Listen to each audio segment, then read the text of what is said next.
வணக்கம். புதுவை மற்றும் அதனை சுற்றியுள்ள பகுதிகளில் நடைபெற்ற பல்வேறு நிகழ்வுகளை விரிவாக காண்பதற்கு முன்பு தலைப்புச் செய்திகளை காண்போம். அகில இந்திய அளவிலான டென்னிஸ் போட்டி முதலமைச்சர் ரங்கசாமி தொடங்கி வைத்தார். நடந்து சென்ற சிறுமியை தெருநாய் கடித்து குதறிய சம்பவம், ரத்தம் சொட்ட சொட்ட சிறுமி துடிக்கும் சிசிடிவி காட்சிகள். இனி விரிவான செய்திகள். ஜீவானந்தபுரம் அரசு தொடக்க பள்ளியில் புதிய கட்டிடத்தை காங்கிரஸ் சட்டமன்ற கட்சித் தலைவர் வைத்தியநாதன் திறந்து வைத்தார். லாஸ்பேட்டை தொகுதிக்குட்பட்ட ஜீவானந்தபுரம் அரசு தொடக்கப்பள்ளி பராமரிப்பு இன்றி செயல்பட்டு இருந்தது. இதனையடுத்து தொகுதியின் சட்டமன்ற உறுப்பினரும் காங்கிரஸ் சட்டமன்ற கட்சித் தலைவருமான வைத்தியநாதன் தொடர்ந்து துறை அதிகாரிகளிடம் கோரிக்கை வைத்து புதிய கட்டிடம் அமைத்து தர நடவடிக்கை எடுத்து குறுகிய காலத்தில் அடிக்கல் நாட்டி அதன் பணிகளை முடித்து திறப்பு விழா விமர்சையாக நடைபெற்றது. இதில் சிறப்பு விருந்தினராக தொகுதியின் சட்டமன்ற உறுப்பினர் வைத்தியநாதன் கலந்து கொண்டு பள்ளி கட்டிடத்தை திறந்து வைத்தார். முதன்மை கல்வி அதிகாரி குலசேகரன், துணை இயக்குநர் ராமச்சந்திரன், பள்ளி துணை ஆய்வாளர் வட்டம் 1 அனிதா, இளநிலை பொறியாளர் திவாகர், தலைமை ஆசிரியை ராஜவேணி மற்றும் முன்னாள் தலைமை ஆசிரியை சுப்புலட்சுமி, ஆசிரியர்கள், பள்ளி ஊழியர்கள், பெற்றோர்கள், மாணவர்கள் உட்பட பலரும் கலந்து கொண்டனர்.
மூன்று நாட்கள் நடைபெறும் அகில இந்திய அளவிலான டென்னிஸ் போட்டியை முதலமைச்சர் ரங்கசாமி டென்னிஸ் விளையாடி தொடங்கி வைத்தார்.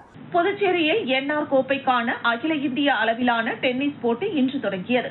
போட்டியானது Puducherry NR tennis court, circle டி Pondicherry, white town, circle sports Pondicherry, Anna Salai, Indira Gandhi stadium, Uppalam, Indira Nagar tennis court, Gorimedu உள்ளிட்ட 8 இடங்களில் நடைபெறுகிறது. இன்று தொடங்கி வருகிற 14ஆம் தேதி வரை 3 நாட்கள் நடைபெறும் இந்த போட்டியில் தமிழ்நாடு, ஆந்திரா, கர்நாடகா, கேரளா உள்ளிட்ட பல்வேறு மாநிலங்களில் இருந்து 553 வீரர்கள் மற்றும் வீராங்கனைகள் கலந்து கொண்டனர். கோரிமேடு என்ஆர் டென்னிஸ் மைதானத்தில் தொடங்கிய போட்டியில் சிறப்பு விருந்தினராக கலந்து கொண்ட முதலமைச்சர் ரங்கசாமி டென்னிஸ் விளையாடி போட்டியினை தொடங்கி வைத்தார். அப்போது போட்டியில் கலந்து கொண்ட விளையாட்டு வீரர்கள் முதலமைச்சர் ரங்கசாமிக்கு ரோஜா பூக்களை கொடுத்து வாழ்த்துக்களை பெற்றனர். மேலும் முதலில் விளையாடும் அணிகளை தேர்வு செய்த முதலமைச்சர் ரங்கசாமி வீரர்களுக்கு வாழ்த்துக்களை தெரிவித்து இலவசமாக டி-ஷர்ட்டுகளையும் வழங்கினார். போட்டியின் இறுதி நாளான 14ஆம் தேதி வெற்றி பெறும் அணிகளுக்கு பரிசுகள் வழங்கும் நிகழ்வு நடைபெறுகிறது. இதில் முதலமைச்சர் ரங்கசாமி கலந்து கொண்டு வெற்றி பெறும் வீரர் மற்றும் வீராங்கனைகளுக்கு சுமார் 6 லட்சம் ரூபாய் மதிப்பிலான விருதுகள் மற்றும் கோப்பைகளை வழங்குகிறார்.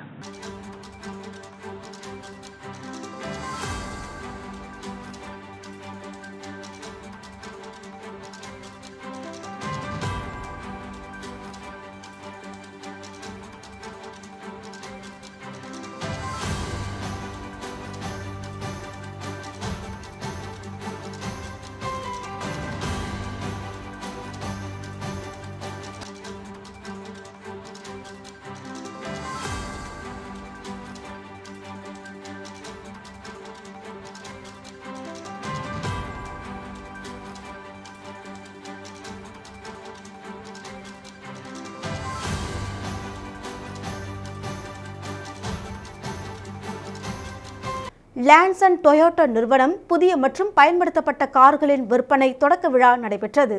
புதுச்சேரி வில்லியனூர் பைபாஸ் கோபால்சாமி நாயக்கர் தனியார் மண்டபம் அருகில் அமைந்துள்ள லென்சன் டொயோட்டாவின் புதிய மற்றும் பயன்படுத்தப்பட்ட கார்களின் விற்பனை தொடக்க விழா நடைபெற்றது.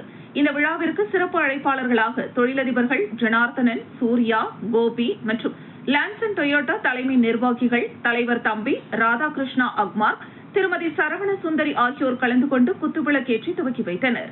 இந்த விழாவிற்கான ஏற்பாட்டினை புதுச்சேரி லான்சன் டொயோட்டாவின் கிளை நிறுவன நிர்வாகிகள் கிருஷ்ணன், முகமது உசேன், அன்பரசன் மற்றும் ராமன் ஆகியோர் சிறப்பாக செய்திருந்தனர். இந்த விழாவானது இன்றும் நாளையும் 2 நாட்கள் நடைபெறுகிறது. குறிப்பாக புதிய டொயோட்டா கார்கள் மற்றும் பயன்படுத்தப்பட்ட உலகத்தரம் வாய்ந்த அனைத்து முன்னணி நிறுவனங்களின் கார்களும் 1.5 லட்சம் ரூபாய் முதல் 25 லட்சம் ரூபாய் வரையில் விற்பனைக்கு உள்ளன. தொடர்ந்து பைனான்ஸ் வசதியும் செய்து தரப்படும் என நிர்வாகத்தின் சார்பில் தெரிவிக்கப்பட்டுள்ளது.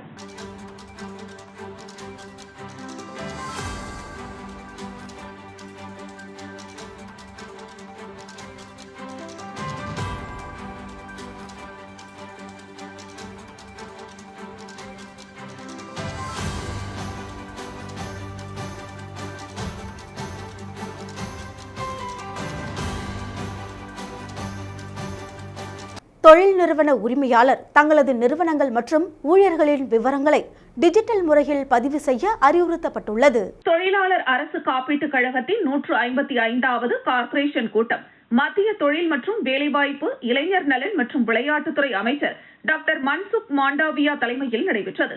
இந்த கூட்டத்தில் பதிவு செய்யப்படாத தொழிற்சாலைகள், வணிக நிறுவனங்கள் மற்றும் பதிவு செய்யப்பட்ட தொழிற்சாலைகள், வணிக நிறுவனங்களில் உள்ள பதிவு செய்யப்படாத தகுதியான ஊழியர்களையும் பதிவு செய்ய ஊக்குவிக்கும் ஸ்ப்ரே 2025 திட்டம் அறிமுகப்படுத்தப்பட்டது.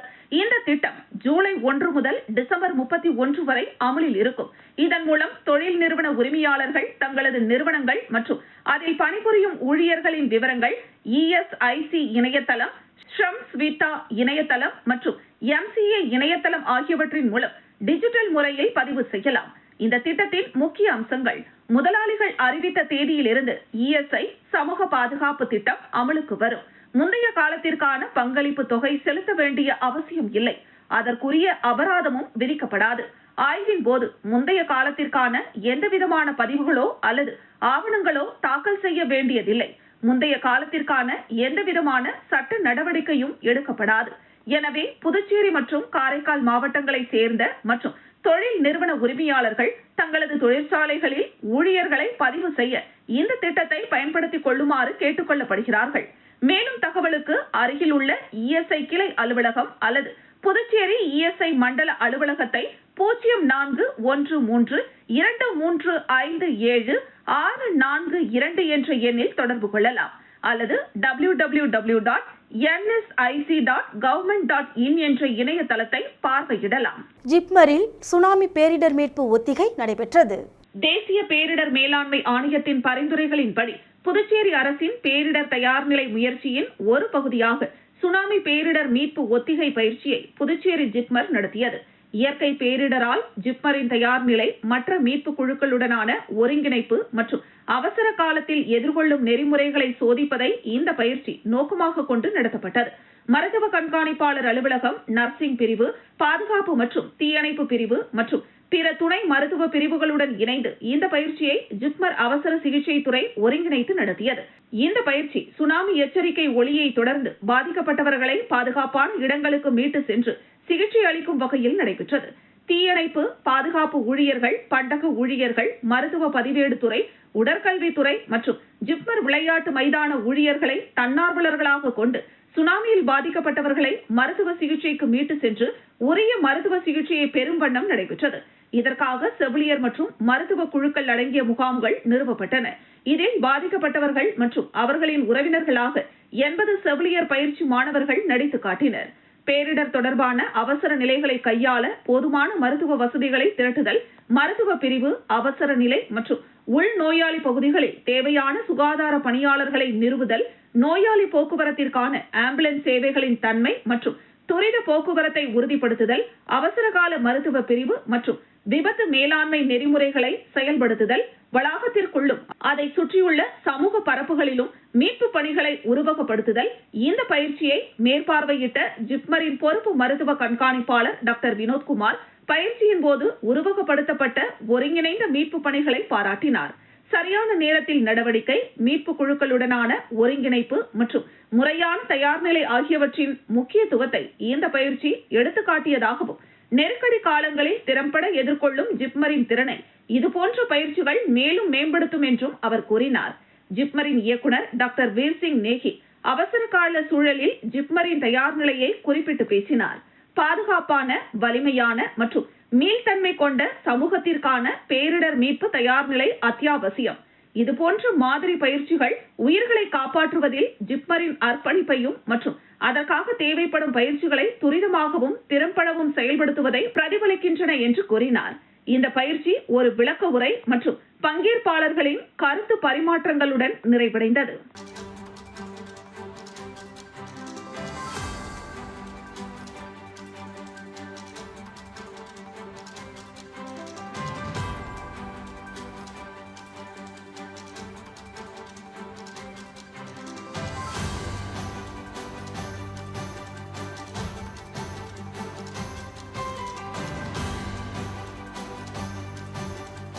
சோரியாங்குப்பத்தில் போர்வெல்லை சட்டமன்ற உறுப்பினர் செந்தில்குமார் மக்கள் பயன்பாட்டிற்கு இயக்கி வைத்தார்.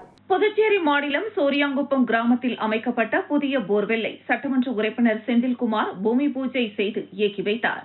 வாகூர் தொகுதிக்குட்பட்ட சோரியாங்குப்பம் கிராமத்தில் நிலவி வரும் குடிநீர் பற்றாக்குறையை போக்கிடும் வகையில் பொதுப்பணித்துறை சார்பில் 31,20,000 ரூபாய் செலவில் அரசாணை பெறப்பட்டு போர்வெல் அமைக்கப்பட்டது. இதனை பொதுமக்கள் பயன்பாட்டிற்கு அர்ப்பணிக்கும் நிகழ்ச்சி நடைபெற்றது. இதில் சட்டமன்ற உறுப்பினர் செந்தில்குமார் பங்கேற்று போர்வெல்லை இயக்கி வைத்தார். இந்த நிகழ்ச்சியில் உதவி பொறியாளர் பீனாராணி, இளநிலை பொறியாளர்கள் சிவானந்தம், கிராம முக்கியஸ்தர்கள், பொதுமக்கள், கட்சி பிரமுகர்கள் உட்பட பலரும் கலந்து கொண்டனர்.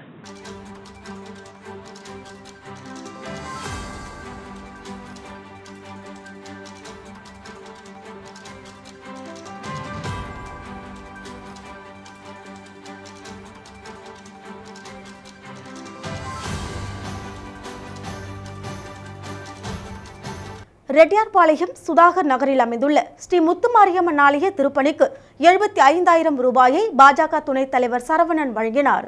உழவர்கரை தொகுதி ரெட்டியார்பாளையம் சுதாகர் நகரில் அமைந்துள்ள ஸ்ரீ முத்துமாரியம்மன் ஆலயம் இட விரிவாக்கம் மற்றும் திருப்பணிக்காக ஆலய நிர்வாகிகள் மற்றும் மக்கள் நல்வாழ்வு சங்கத்தின் நிர்வாகிகள் முன்னிலையில் மக்கள் சேவகரும் பாஜக மாநில துணைத் தலைவருமான உழவர்கரை சரவணன் 75,000 ரூபாய் ரொக்க பணத்தினை வழங்கினார்.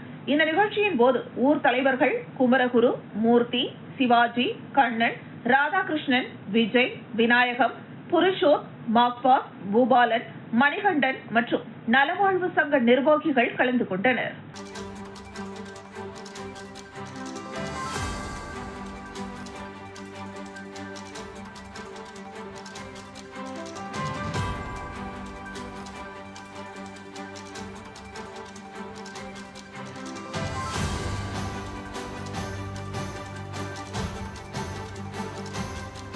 புதுச்சேரி நகர பகுதியில் நடைபாதையில் நடந்து சென்ற சிறுமியை தெருநாய் ஒன்று கடித்து குதறிய நிலையில் சிறுமி கையில் ரத்தம் சொட்ட சொட்ட கதறி துடிக்கும் சிசிடிவி காட்சிகள் வெளியாகியுள்ளது. புதுச்சேரி வீதிகளில் இரவும் பகலும் கட்டுப்பாடின்றி அலைந்து திரியும் தெருநாய்களின் எண்ணிக்கையும் அவற்றின் ஆபத்துகளும் அபாயகரமான அளவில் அதிகரித்துள்ளன. இந்த நிலையில் பொதுமக்களின் அன்றாட வாழ்க்கையை பெரிதும் பாதித்து அச்சுறுத்தி வரும் தெருநாய்கள் ஏதும் அறியாத குழந்தைகள், பள்ளிக்கு செல்லும் மாணவர்கள், முதியவர்கள் மற்றும் வெளியூர்களில் இருந்து புதுச்சேரிக்கு வருபவர்கள் என்று எவரையும் பாகுபாடின்றி துரத்தி சென்று கடிக்கும் சம்பவங்கள் சர்வசாதாரணமாகிவிட்டன. மேலும் இருசக்கர வாகன ஓட்டிகளை அச்சுறுத்தி அவர்களை விபத்துகளுக்கு உள்ளாக்கும் கலவரங்களும் நாள்தோறும் அரங்கேறிக் கொண்டிருக்கின்றன. சொறி பிடித்த, வெறி பிடித்த நாய்களின் நடமாட்டம் சுகாதார சீர்கேட்டிற்கும் மன உளைச்சலுக்கும் காரணமாக அமைகிறது. இந்த நிலையில் நேற்று நகரின் மையப்பகுதியான எஸ்.வி. பட்டேல் சாலையில் நடைபாதையில் சென்ற ஒரு சிறுமியை தெருநாய் ஒன்று கடித்து குதறிய சம்பவம் அதிர்ச்சியை ஏற்படுத்தியுள்ளது. மேலும் இது தொடர்பான சிசிடிவி காட்சிகள் தற்போது வெளியாகியுள்ளது. அதில் சிறுமி நடந்து செல்வதும் அப்போது தெருநாய் சிறுமியை கடித்து கொதறுவதும், இதனால் சிறுமி கையில் பலத்த காயமடைந்து ரத்தம் சொட்ட சொட்ட அவர் கதறி துடிக்கும் காட்சிகள் உள்ளன. இந்த அதிர்ச்சி தரும் சம்பவத்தால் புதுச்சேரி மக்களின் பாதுகாப்பு கேள்விக்குறியாகியுள்ளது.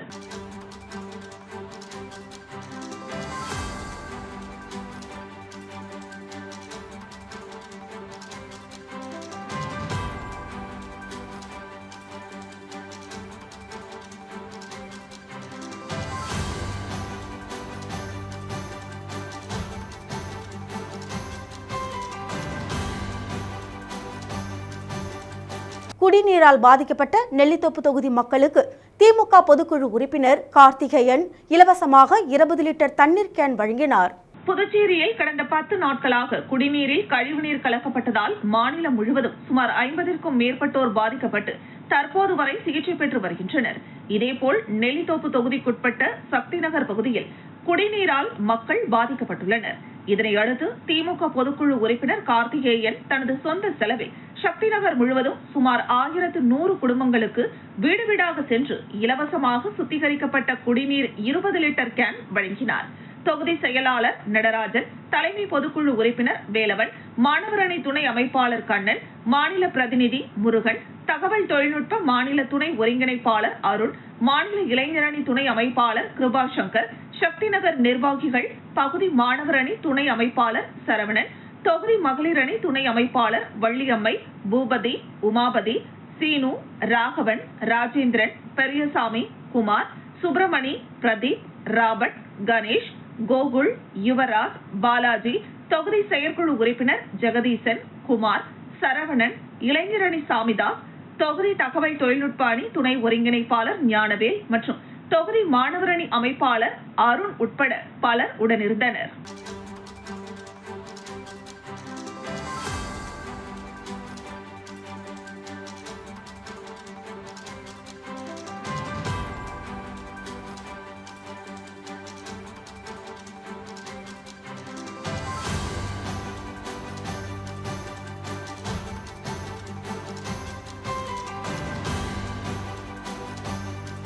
வன்னியர் சங்க அலுவலகத்திற்கு பாமக நிறுவனர் ராமதாஸ் தரப்பினர் பூட்டு போட்டதால் அன்புமணி தரப்பிற்கும் ராமதாஸ் தரப்பிற்கும் வாக்குவாதம் ஏற்பட்ட நிலையில் இரு தரப்பினரிடமும் காவல்துறையினர் பேச்சுவார்த்தை நடத்தினர். விழுப்புரம் மாவட்டம் திண்டிவனம் மயிலம் சாலையில் வன்னியர் சங்க அலுவலகம் உள்ளது. இந்த அலுவலகத்தில் ஆண்டுதோறும் செப்டம்பர் 17ஆம் தேதி வன்னியர் இடஒதுக்கீட்டு போராட்டத்தில் உயிரிழந்த 21 தியாகிகளுக்கு நினைவு தினத்தை முன்னிட்டு அஞ்சலி செலுத்தும் நிகழ்வு நடைபெறும். இதில் பாமக நிறுவனர் ராமதாஸ், அவரது மகன் அன்புமணி ஆகியோர் 21 தியாகிகளின் திருவுருவ படத்திற்கு மலர் தூவி மெழுகுவர்த்தி ஏற்றி மரியாதை செலுத்துவர். இந்த நிலையில் நேற்று அன்புமணியை கட்சியின் அடிப்படை உறுப்பினர் பொறுப்பிலிருந்து நீக்கி உத்தரவிட்டார் ராமதாஸ். இந்த நிலையில் வன்னியர் சங்க அலுவலகத்தை தியாகிகள் தினத்திற்காக தயார் செய்வதற்கு அன்புமணி அணியின் மாவட்ட செயலாளர் சங்கர் காவல் நிலையத்தில் மனு அளித்தார். இந்த நிலையில் இதுகுறித்து தகவல் அறிந்த ராமதாசனின் மாவட்ட செயலாளர் ஜெயராஜ் 100க்கும் மேற்பட்டோருடன் வன்னியர் சங்க அலுவலகத்திற்கு வந்து பூட்டு போட்டு பூட்டினர். இதனால் இரு தரப்பினருக்கும் வாக்குவாதம் ஏற்பட்டது.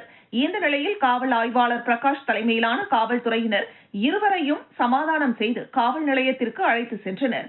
இதனால் திண்டிவனத்தில் பெரும் பரபரப்பு ஏற்பட்டது. மீண்டும் தலைப்புச் செய்திகள். அகில இந்திய அளவிலான டென்னிஸ் போட்டி முதலமைச்சர் ரங்கசாமி தொடங்கி வைத்தார். நடந்து சென்ற சிறுமியை தெருநாய் கடித்து குதறிய சம்பவம், ரத்தம் சொட்ட சொட்ட சிறுமி துடிக்கும் சிசிடிவி காட்சிகள். இத்துடன் செய்திகள் நிறைவடைகின்றது. உங்களிடமிருந்து விடைபெறுவது ஜானகி. செய்திகளை